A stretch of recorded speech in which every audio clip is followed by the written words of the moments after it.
Alain Prost, the professor's game of human chess.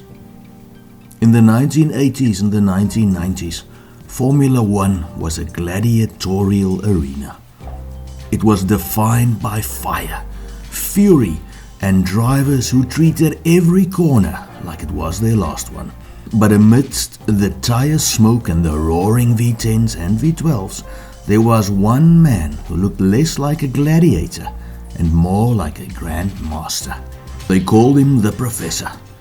Alain Prost wasn't just fast, he was precise. While his rivals were busy trying to break the track record, Prost was busy breaking their spirits by winning as slowly as possible. Today we're looking at the strategic mastery of Alain Prost, the man who proved that to finish first, you first had to understand the science of the finish. Alain Prost's driving style was a direct descendant of Jim Clark's minimalist, smooth, and incredibly easy on the machinery style. While Nigel Mansell would muscle a car through a bend, and Ayrton Senna would dance on the edge of the grip, Prost looked like he was on a Sunday drive. The contrast. Mansell was raw, physical aggression. Senna had the spiritual, high-tension speed. Prost had the calculated risk. He famously said that he never wanted to take 100% risk when 95% would get the job done. We take a look at the 1989 Japanese Grand Prix at Suzuka. This is the definitive example of Prost's psychological warfare. Heading into the race, Prost knew Senna had to win to keep the title alive. Prost, usually the one to leave the door open to avoid a crash, told the media and his team, "I will not open the door today."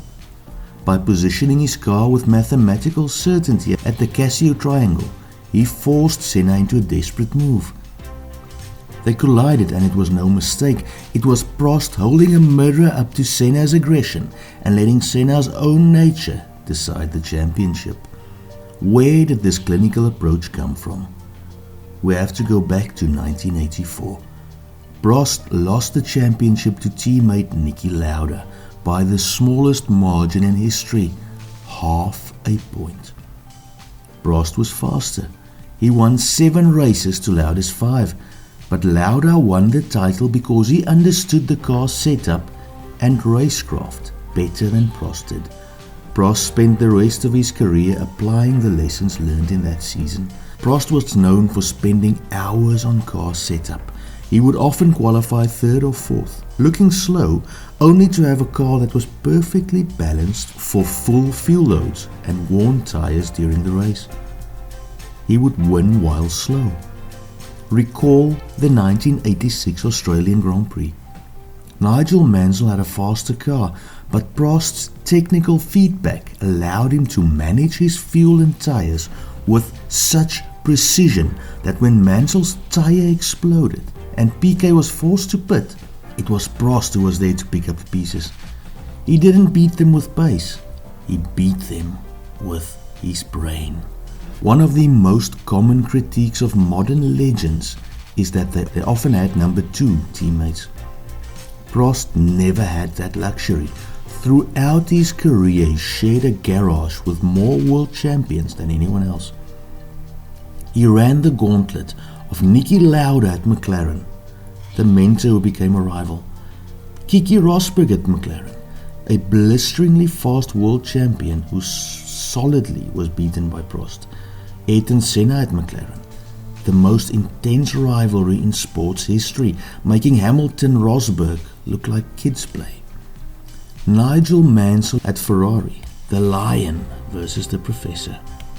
While Prost was often accused of playing politics, in reality he was managing the human element of the teams as much as the mechanical element. He understood that a team's resources are limited.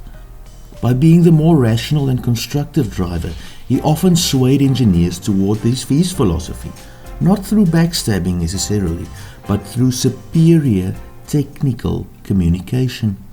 When people compare Prost to Schumacher or Hamilton, they often forget Prost had to beat the greatest drivers of all time in the same cars, the thinking man's champion. Prost retired with 4 World Drivers' Championships and 51 wins, a record that stood until finally it was broken by Michael Schumacher almost a decade later. His impact isn't found in the record books, it's found in the way modern F1 is run. Today's marginal gains and data-driven strategies are children of Prost's philosophies. He taught the world that the fastest lap is a vanity project, but the fastest race is a masterpiece of engineering and restraint. Prost was not the lion. He wasn't the mystic. He was simply the professor. And in the classroom of Grand Prix racing, he was the one giving the lectures. If you enjoyed this dive into Formula One history, hit that like button and let me know in the comments, who do you think had the tougher path to greatness? Prost, Senna, Hamilton, Schumacher, Lauda? Thank you for watching. God bless and goodbye.